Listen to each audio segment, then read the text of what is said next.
আসসালামু আলাইকুম, অলি স্যারের অনলাইন কোচিং এ সবাইকে স্বাগতম। আজ আমরা সার্ভিস কস্টিং এর দ্বিতীয় ক্লাস করব। এই সার্ভিস কস্টিং চ্যাপ্টারটা এমবিএ এর অ্যাডভান্স কস্ট অ্যাকাউন্টিং বইতে আছে এবং বিবিএ এর থার্ড ইয়ারের কস্ট অ্যাকাউন্টিং বইতে আছে।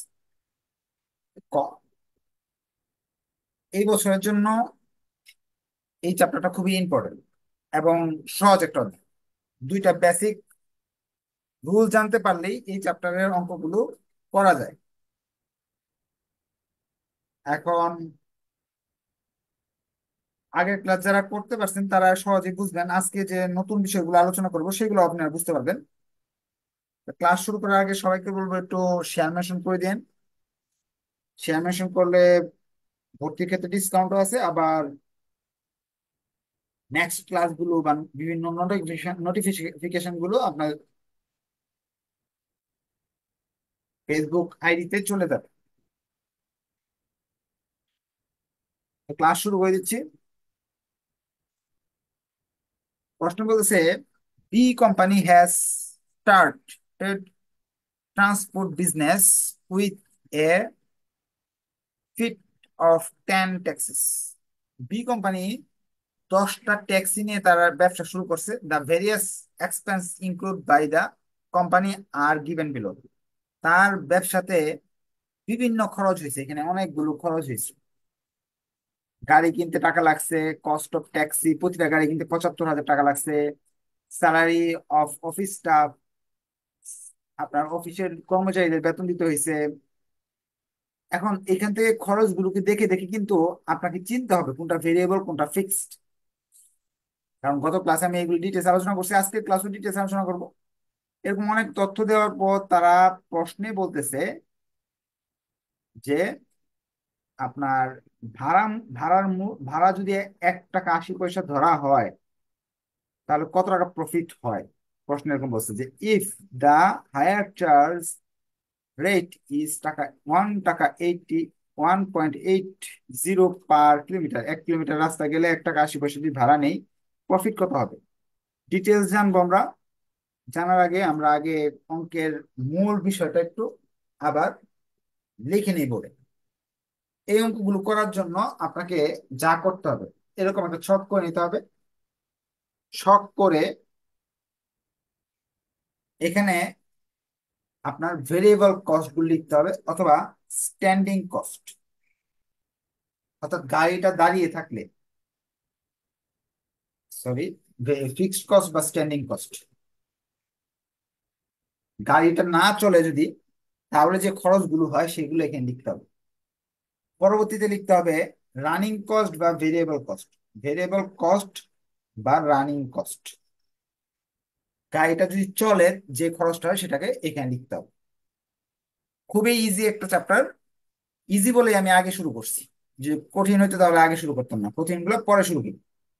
আর আপনাদের কারো যদি মনে হয় যে না আরো কঠিন অঙ্ক বা অন্য চ্যাপ্টার গুলো করা দরকার, সব চ্যাপ্টারের ভিডিও আছে, আপনার পছন্দ মতো চ্যাপ্টার গুলো দেখে দেখে বাসায় বসে বসে করেন। তাহলে আমরা খরচগুলোকে লেখা শুরু করি। সম্পূর্ণ প্রশ্নটা একবার একটু শর্টকাটে করে ফেলি, যে গাড়িটার কিনতে লাগছে 75,000 টাকা cost. Salary of office staff, যে আপনার এখানে যারা চাকরি করে তাদের, অফিসে যারা চাকরি করে প্রতি মাস, পিএম হলো পার মান্থ, প্রতি মাসে 1500 টাকা বেতন দিতে হয়। স্যালারি অফ গ্যারেজ স্টাফ, যারা গ্যারেজে চাকরি করে তাদের প্রতি মাসে 2,000 টাকা বেতন দিতে হয়। রেন্ট অফ গ্যারেজ, গ্যারেজ যে ভাড়া নিছেন এই গ্যারেজের ভাড়া দিতে হয় 1,000 টাকা প্রতি মাসে। ড্রাইভার স্যালারি, আপনার যে গাড়ির ড্রাইভার আছে তাকে প্রতি ট্যাক্সিতে আপনার 400 টাকা দিতে হয়। Road tax and repair per taxi, আপনার গাড়ি যে চলে রাস্তায় এই ট্যাক্স দিতে হয় সরকারকে 2,160 টাকা। ইন্স্যুরেন্স, বিমার জন্য, বিমা করতে হয়েছে, বিমার জন্য টাকা দিতে হয় হলো আপনার 4%। 4%, 4 এর পরে পার্সেন্ট চিহ্নটা আসেনি।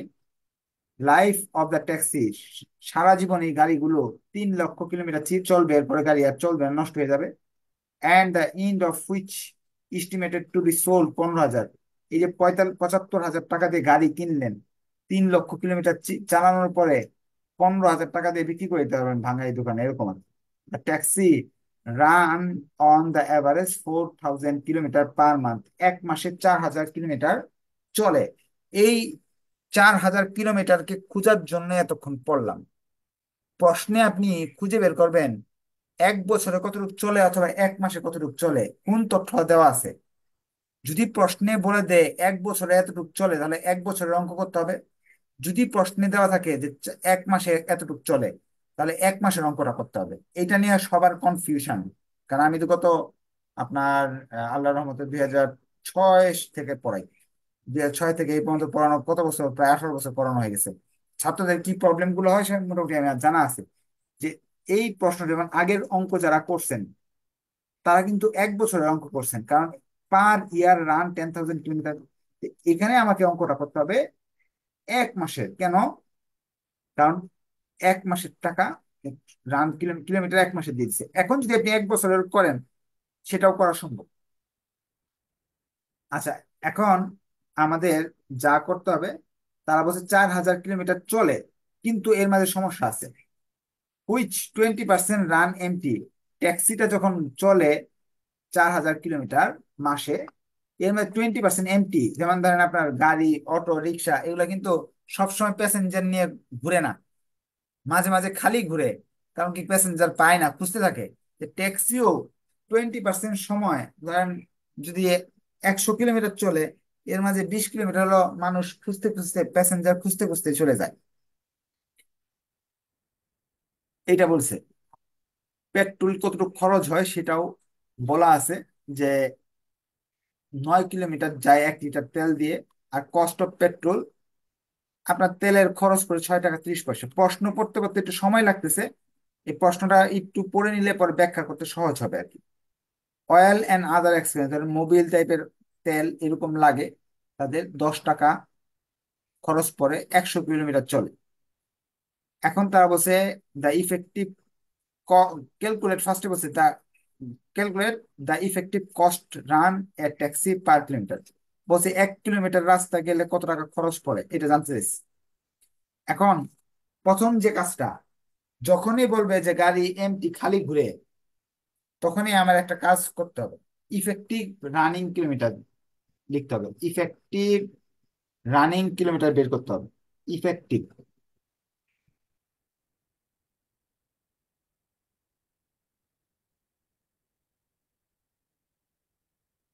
এটা বের করতে হবে কখন? প্রশ্নে কখনো যদি লিখা থাকে যে গাড়িটা খালি ঘুরতেছে, এরকম কথা লিখলে এই একটা ওয়ার্কিং বাড়তি করতে হবে। 4,000 কিলোমিটার রাস্তা চলে, এর মাঝে 20% খালি চলে, তাহলে কত পার্সেন্ট নিয়ে লুক নিয়ে চলে? 80% লুক নিয়ে চলে। 20% যদি খালি চলে, 80% মানুষজন নিয়ে চলে, তাহলে 3200 কিলোমিটার সে চলবে। আচ্ছা, আপনাদের একটা জিনিস বলে দিই, অ্যাকাউন্টিং ডিপার্টমেন্টের অনেক সাবজেক্ট আছে। এর মাঝে কস্ট অ্যাকাউন্টিং এবং অ্যাডভান্স কস্ট অ্যাকাউন্টিং সাবজেক্টটা বেশ জটিল। এখানে সূক্ষ্মভাবে চিন্তা করতে হবে। কস্টিং বের করা মানে সূক্ষ্ম চিন্তা, যে খরচ কিভাবে বাঁচানো যায়। চিন্তা করতে হলে অনেক সূক্ষ্ম সূক্ষ্ম চিন্তা করতে হবে। আপনি যদি মনে করেন অন্য অন্য সাবজেক্টের মতো এটা সহজে, এরকম হবে না। আপনি যদি মনে করেন যে এই চ্যাপ্টারটা বাদ দিয়ে করবো আরেকটা করবো, এটার চেয়ে আরো কঠিন চ্যাপ্টার আছে। তা আপনার কষ্ট হলেও সূক্ষ্ম সূক্ষ্ম জিনিসগুলো একটু চিন্তা করে মাথায় রাখতে হবে। এখন প্রশ্নে যেরকম যদি বলে যে 20% সে খালি গাড়ি চালায়, 100%-এর মাঝে 20% যদি সে খালি চালায়, 80% হলো লুক নিয়ে চালায়। ওই 80% লুক নিয়ে চালায় যে সেটার খরচটা আমি বের করবো। এখন খরচ গুলাকে দুই ভাগে ভাগ করবো, একটা ফিক্সড একটা ভেরিয়েবল। প্রথমে আমরা পেয়েছি স্যালারি। স্যালারি হলো অফিসিয়াল লোকদের স্যালারি পাইছিলাম, অফিস স্টাফ। দেখবেন, দেখেন আরো কিছু সূক্ষ্ম চিন্তা করতে হচ্ছে এখানে। আমার গাড়ির সংখ্যা 10টি। আমি একটি গাড়ির 1 কিলোমিটার রাস্তার খরচ যদি বের করতে পারি, সবকিছু বের করা সম্ভব। ধরেন আপনার দোকানে চকলেটের ব্যবসা করেন, আপনি 1 লাখ চকলেট কিনছেন। 1 লাখ চকলেট কিনতে আপনার 10 লাখ টাকা খরচ হয়েছে। আপনি যদি একটা চকলেটের দাম জানেন, 1 লাখ না 5 লাখ চকলেটের দামও জানা বের করা সম্ভব। 10টারও দাম বের করা সম্ভব। একটা চকলেটের দাম যদি ধরেন 1 টাকা হয় বা 10 টাকা হয়, একটা চকলেটের দাম 10 টাকা, 5টা চকলেটের দাম 50 টাকা, বের করা সম্ভব। এই জন্য একটা ট্যাক্সি 1 কিলোমিটার রাস্তা চললে কতটুকু খরচ হয় সেটা যদি বের করতে পারেন, তো 10টা না, 10,000 ট্যাক্সিরও হিসাব আপনার বের করা সম্ভব। এই জন্য আমার কাজ হলো একটা গাড়ির, 10টা গাড়ির হিসাব না, একটা গাড়ির হিসাব করব। তো এখানে যে 1500 টাকা দিচ্ছি প্রতি মাসে, কয়টা গাড়ির জন্য দিচ্ছি? 10টা গাড়ির জন্য। কারণ অফিসের যে লোক হিসাব নিকাশ করে, প্রতি গাড়ির জন্য আলাদা হিসাব নিকাশের অফিসার রাখার রাখার দরকার নাই, একজন লোকেই সব পারবে। হিসাব নিকাশ রাখায় একজনই যথেষ্ট। এই 1500 টাকাকে আমরা 10 দিয়ে ভাগ করব। এই যে 1500 টাকা, এটাকে 10 দিয়ে ভাগ করব। ভাগ করলে একটা গাড়ির খরচ 150 টাকা আসতেছে। এরকম পরে স্যালারি ছিল গ্যারেজ স্টাফ, তাদের বেতন ছিল এই যে 2,000 টাকা প্রতি মাসে। তো 10 জন মানুষ, 10টা গাড়ি, একটা গাড়ি হবে 200 টাকা। তারপরে হলো রেন্ট, গ্যারেজের রেন্ট 1,000 টাকা। একটা গ্যারেজের ভিতরে 10টা গাড়ি রাখি, প্রতিটার জন্য আলাদা আলাদা গ্যারেজ নেওয়ার প্রয়োজন নাই। এটাকে 10 দিয়ে ভাগ করব, তাহলে এটাকেও 10 দিয়ে ভাগ করব, গ্যারেজের টাকাকেও 10 দিয়ে ভাগ করব। কিন্তু ড্রাইভারের স্যালারি কিন্তু প্রতি গাড়ির জন্যই 400 টাকা, 10 দিয়ে ভাগ করব না। তারা এনে বলেও দিছে, আর না বললেও আমাদের বেসিক আছে, ড্রাইভার হেল্পার কিন্তু প্রতি গাড়ির জন্য আলাদা লাগবে। এক গাড়ি, এক হেল্পার দিয়ে বা এক ড্রাইভার দিয়ে তো আর সব গাড়ি চালানো যাবে না। 10 গাড়ি চালাতে তো আপনার অন্য গাড়িগুলো বসে থাকবে না। তাহলে ভাড়াটাকেও 10 দিয়ে আমাকে ভাগ দিতে হবে। কিন্তু আমার যে ড্রাইভার আছে, ড্রাইভার ড্রাইভারের টাকাটা আমরা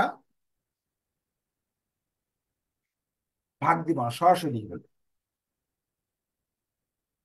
এরপরে যাচ্ছি, আর কি আছে খুঁজে দেখি। রোড ট্যাক্স প্রতি গাড়ির জন্য 2160 টাকা। তো এটারও 10 দিয়ে ভাগ করতে হবে না, কিন্তু দেখেন এখানেও সূক্ষ্ম চিন্তা করতে হবে আপনাকে। কি চিন্তা করতে হবে একটু দেখেন একটু। পিএম মানে পার মান্থ বুঝাচ্ছে। পিএ মানে জানেন কি? বলতে পারবেন কি? পি অর্থ পার এনাম, প্রতি বছরে 2160 টাকা। সো আমি তো 1 বছরের অঙ্ক করতেছি না, আমি তো 1 মাসের অঙ্ক করতেছি। এই জন্য আমি লিখবো রোড লাইসেন্স যে 2160 টাকা, এটার 12 দিয়ে ভাগ করবো। কারণ আমি 1 মাসের একটা গাড়ির হিসাব নিকাশ করতেছি। তাহলে আসতেছে মনে হয় আপনার 180 টাকা। এখানে টোটাল কস্ট গুলা লিখতেছি, 1 মাসের একটা গাড়ি। ইন্স্যুরেন্স 75,000 টাকা হলো গাড়ির দাম, 4% ইন্স্যুরেন্স। এই যে 75,000 টাকার ইন্স্যুরেন্স 4%, এটা 1 বছরের ইন্স্যুরেন্স দিতে হয়। সুদ কিন্তু সব 1 বছরের। আমি তো 1 বছর অঙ্ক করি না, আমি তো করতেছি 1 মাসের। তাহলে 12 দিয়ে ভাগ, টোটাল আসলো 1,280 টাকা। আপনাদের কাছে প্রশ্ন হলো, এতটুকু যে করাইলাম, আপনাদের কোনো আইটেম নিয়ে কোয়েশ্চেন থাকলে আপনারা একটু কষ্ট করে বলতে পারেন যে স্যার আমি বুঝি নাই, স্যার বুঝি নাই, আমি বুঝাই দিই। এটা বেরোলো একটা একটা গাড়ির 1 মাসের টোটাল ফিক্সড কস্ট। এখন একটা গাড়ির 1 মাসের total variable cost, road licence, road লিখছি, রোড রোড, এই যে রোড লাইসেন্স, এটা road tax, road tax, tax লিখে দিই, হ্যাঁ। আর যে ইন্স্যুরেন্স হলো এই যেটা, ট্যাক্স হলো 1 বছরের জন্য, ইন্স্যুরেন্স হলো 4% অফ কস্ট, এই 75,000-এর 4%। এখন আমাকে এরপরের অংশ দিতে হবে, অবচয় ধরবো। অঙ্কে যখন এরকম দেওয়া থাকবে সারা জীবনের ইতিহাস যখন দেওয়া থাকবে অঙ্কে, অবচয়ের কথা বলা না থাকলে অবচয় ধরতে হবে না। সারা জীবন সে চলতে পারবে কতটুকু? 3 লাখ কিলোমিটার। 3 লাখ কিলোমিটারের জন্য 75,000 টাকা যদি হয়, 4,000 কিলোমিটার এই মাসে চলছে, তো 4,000 কিলোমিটার জন্য কত হবে? এই ক্যালকুলেশনটা আপনারা করবেন, আমি লিখে দিচ্ছি। আমরা জানি ডিপ্রিসিয়েশন বের করার সূত্র cost minus S B salvage value by life. Cost হলো 75,000, সেলভেজ ভ্যালু ওই যে 15,000 টাকা দিয়ে ভাঙায় দোকানে বিক্রি করতে পারবেন বলেছে, সারা জীবন 3 লক্ষ। এইটা কাজ করার ফলে 1 কিলোমিটার গেলে আপনার অবচয় কতটুকু হবে সেটা বের করে ফেলতে পারবো। তাহলে বের করেন তো কত আসে। ক্যালকুলেটর নিয়ে বসছেন? কস্ট অ্যাকাউন্টিং ক্লাস করার জন্য অবশ্যই ক্যালকুলেটর নিয়ে বসবেন। এখন আমি 4,000 কিলোমিটার চালাইছি 1 মাসে, কত আসে? 800 টাকা না? 800 টাকা আমি কিন্তু আপনাদের কথা লিখে দিলাম, ভুল হলে দোষ আপনাদের, আমার দোষ নেই। আচ্ছা, 4,000 কিলোমিটার জন্য, যেহেতু এই 4,000 কিলোমিটার 1 মাসে চালাইছি, তেল, পেট্রোল,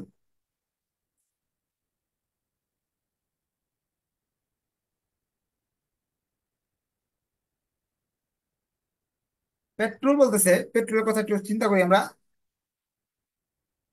বলতেছে এদিকে যাই,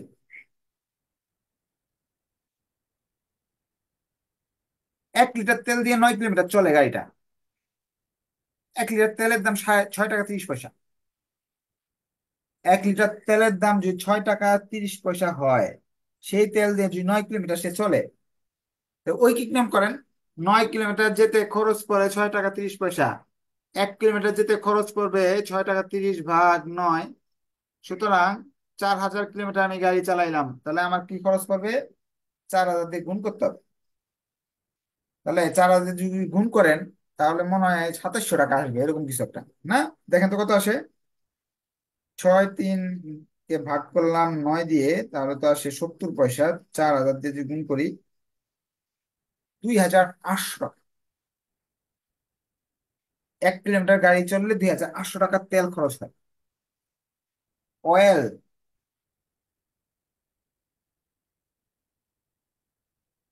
অন্যান্য তেল, গ্রিস, মোবিল, এই টাইপের, তারা বলছে যে গাড়ির অন্যান্য তেল 10 টাকা খরচ পড়ে 100 কিলোমিটারের জন্য। সো উপরে 10, নিচে 100, গুণ 4,000।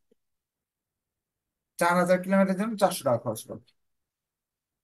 টোটাল কস্ট আমরা বের করে ফেললাম 800, আর এখানে মানে 4,000 টাকা আসে না? 4,000 টাকা আসে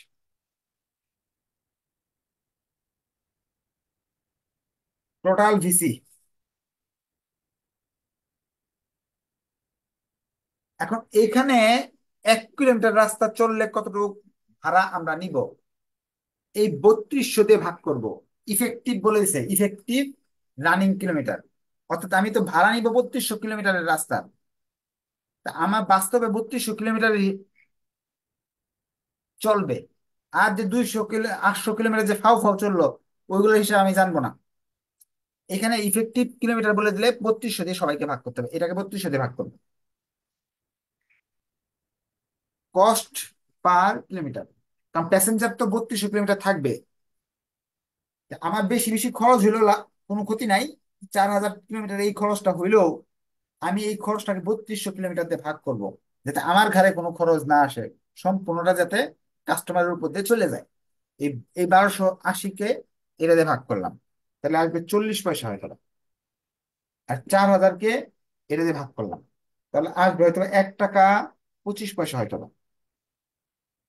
এটা যোগ করলাম, টোটাল কস্ট বেরিয়ে আসলো। Total cost. এখন প্রথম প্রশ্নের উত্তর আমরা পেয়ে গেছি। প্রথম প্রশ্নে যদি বুঝে যান, একটু অঙ্কটা একটু কষ্ট করে ওকে লিখেন।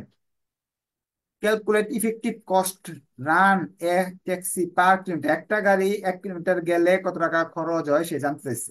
আমি জানাই দিলাম, 1 কিলোমিটার গেলে একটা গাড়ি 1 টাকা 65 পয়সা খরচ হয়।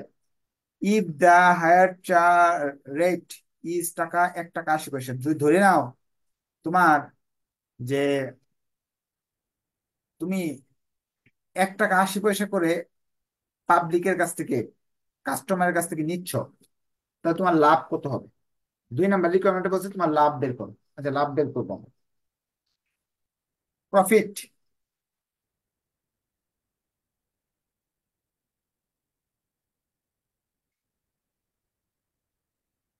৳1.80 আমি নিচ্ছি, আর খরচ করতেছে ৳1.65। প্রতি কিলোমিটার 15 পয়সা লাভ হচ্ছে, একেবারে ইজিলি। 3 নাম্বার রিকোয়ারমেন্টে বলতেছি,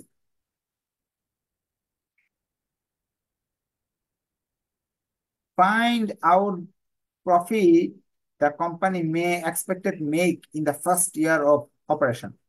1 বছর যে ব্যবসা করলো, এই যে এই লোক 10টা গাড়ি দিয়ে 1 বছর ব্যবসা ব্যবসা করছে, তাহলে তার কত টাকা লাভ হবে? 1 বছরের প্রফিট কত হবে?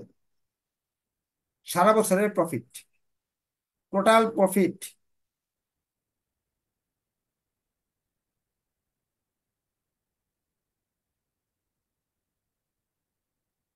Profit for first year.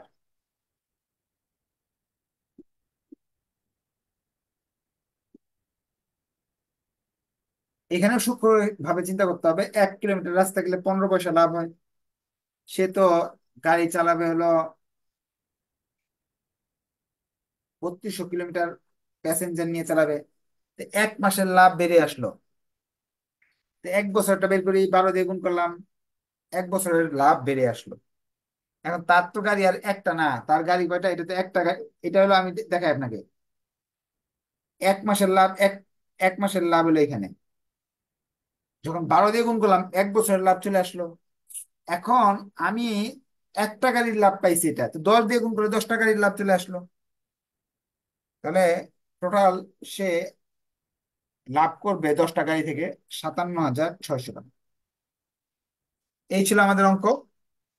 ভিডিওটা আরেকবার দেখবেন, যেহেতু অঙ্কগুলা বেশ সূক্ষ্ম সূক্ষ্ম বিষয়, চিন্তা করতে হয়। ভিডিও দেখলে বুঝে যাবেন, না বুঝলেও নেক্সট ক্লাস হবে।